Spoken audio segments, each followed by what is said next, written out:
Hey guys, I'm Anna, and today I'm going to show you how to fix Diablo Immortal not working. So first of all, you need to launch the game, and then click on this hamburger icon in the top right corner.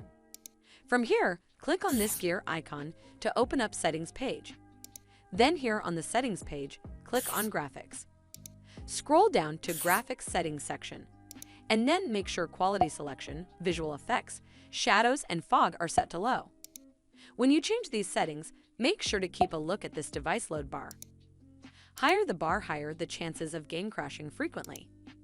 Once you're done with it, go to your device settings, and then scroll all the way down to Apps and tap on it.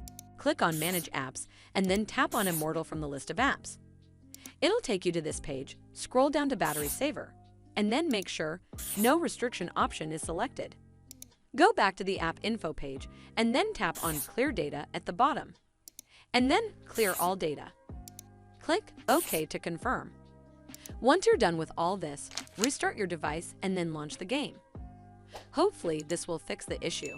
And if it did, then make sure you give this video a super thanks by clicking on this heart icon to help support the channel.